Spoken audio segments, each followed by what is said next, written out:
Ahora toca el turno al doctor José Manuel Romo Jones, investigador del CICESI. Muchas gracias. Primero agradecer la invitación a los directivos de la Universidad de Tijuana, muy amables por la invitación. Para retomar el tema de la geotermia, yo trabajo en el CICESI en la División de Ciencias de la Tierra, soy geofísico y mi tema de trabajo es precisamente la metodología para estudiar los recursos del subsuelo. La mayor parte de lo que nos interesa de sacar del subsuelo son recursos energéticos, hay algunos que no, por ejemplo el agua o la minería, pero mayormente los recursos energéticos como el petróleo y en el caso que nos ocupa este día, la geotermia, pues se encuentran en el subsuelo. Para darles un panorama más o menos general, México es el cuarto país productor de geotermia en el mundo. Y eso nos puede hacer sentir muy bien, pues somos el cuarto productor de geotermia del mundo. Y eso, pero también nos puede hacer reflexionar de que el recurso del vapor en el subsuelo, la geotermia, no es un recurso muy común. México es el cuarto productor, les digo, porque gracias sobre todo a Cerro Prieto. Cerro Prieto es lo que se puede decir un garbanzo de a libra. No en todas partes hay campos de ese tamaño y con esa capacidad. El campo más grande del mundo está en California, son los geysers. Cerro Prieto es el más grande en Latinoamérica. Y la capacidad de Cerro Prieto son 720 megawatts. Hace 10 o 15 años esa cantidad de energía representaba como el 70 o el 80% de lo que necesitaba el Estado. En este momento eso representa como el 30%. Esto quiere decir, por un lado, que las necesidades del Estado se han incrementado mucho y no se ha incrementado igualmente la capacidad de la geotermia en el Estado. Puede ser diversas causas. El hecho es que se ha mantenido desde hace 10, 15 años en el mismo nivel.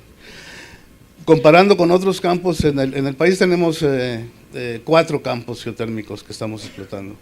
Cerro Prieto es el más grande, con 720 megawatts.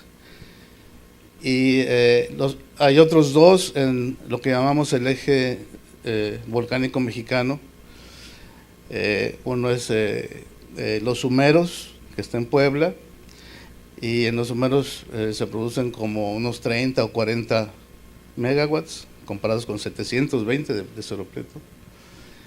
El otro es Los Azufres, como con 100, Los Azufres en Michoacán, como 100 por ahí de megawatts, 7 veces más chico que Cerro Prieto.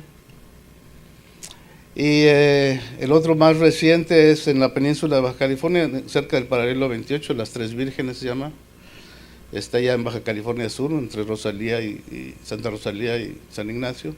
Y ahí se producen como 10 o 15 megawatts. Para darles otra comparación, la planta eólica de La Rumorosa produce 10 megawatts, para que tengan una idea comparativa de las cantidades de energía, ¿no?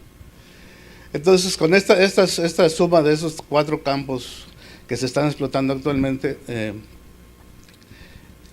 comparativamente con la necesidad de todo el país, pues es muy poquito. O sea, es 3 o 4% de lo que de la oferta que ahorita estamos, que la geotermia da de energía, es muy poquita comparada con otras fuentes de energía, ¿no? Pero bueno, sin embargo, en Baja California es una fuente muy importante, ¿no? Entre otras cosas porque somos una isla de energía, como decía la doctora. No estamos conectados a la red nacional. En fin, hay un montón de otras variables que hacen que la geotermia en Baja California sea muy, muy importante y sí sea un potencial grande, digamos, para el futuro. Otro punto que quisiera comentar es Cerro Prieto. ¿Por qué es tan grande Cerro Prieto comparado con otros campos, no nomás en México, sino en el mundo? Pues una de las razones es porque la fuente de calor en Cerro Prieto es precisamente lo que presentaba el doctor en su plática. Cerro Prieto está en el borde entre dos placas tectónicas que se están moviendo una con respecto a la otra.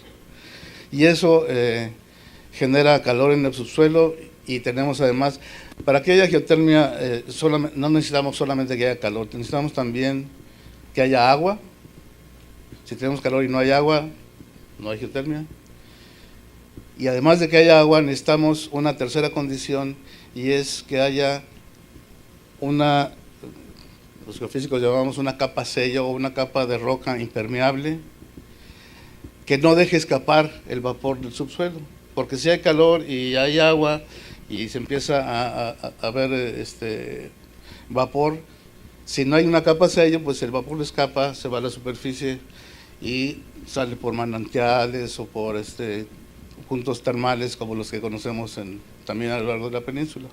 Pero no es explotable desde el punto de vista para generar electricidad. Se puede usar, y esa es otra parte de la geotermia, que no nomás el calor se usa o se debe de usar para explotar para producir electricidad. O sea, lo que llaman el calor de baja entalpía o bajas temperaturas se puede usar directamente para un montón de otras aplicaciones, ¿no? Por ejemplo, en la agroindustria, o para climatizar edificios, en fin. Hay otra serie de aplicaciones directas del calor. Pero en este caso lo que nos interesa es la alta temperatura o alta entalpía, que la usamos para producir electricidad. Entonces Cerro Prieto tiene esa característica, que está en ese borde de placas geológicas. Los otros campos, los que están en el centro de México, su fuente de calor es volcánica. O sea, están en el eje volcánico transmexicano. Este eje empieza del lado del Pacífico en Colima, ¿no? En el pico de Colima, el nevado y luego sigue el Popo, el Ixtla, etcétera, hasta Orizaba, el pico de Orizaba. Todo ese eje que cruza la República pues se debe porque hay fuentes de calor magmáticas en el interior de la Tierra, y asociadas a esas fuentes de calor, donde hay agua y donde hay las condiciones de sello, como en el caso de los humeros y en el caso de los azufres, se puede explotar la geotermia. Hay otros campos ahí, o prospectos, digamos, asociados con estos campos del eje volcánico transmexicano, y como les digo, el más grande ahí es los azufres, y produce como 100 por ahí de megawatts.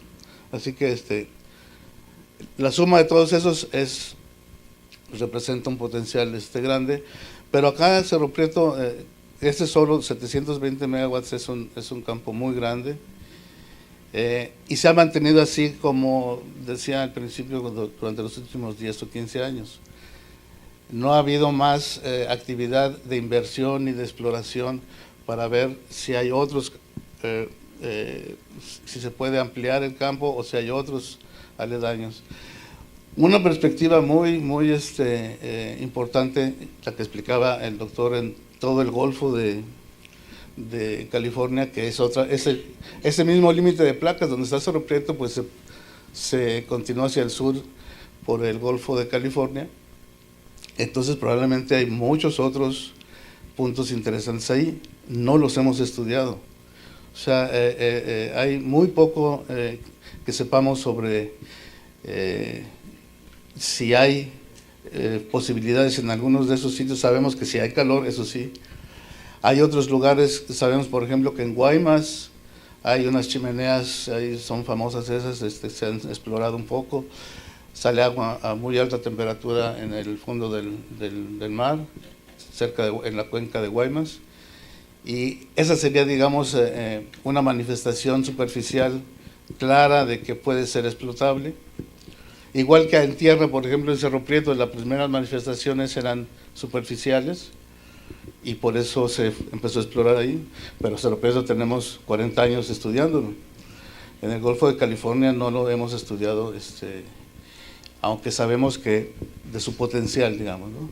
Entonces, obviamente que si en tierra se necesita una inversión y una, digamos, política de impulso, ¿no?, al sector para tratar de ver si, digamos, detonar esa fuente de energía, pues en el Golfo de California todavía necesitamos más, ¿no? Y obviamente es mucho más cara la exploración marina que la exploración terrestre. Y con esto yo termino para dejarle la palabra a Leonardo. Muchas gracias.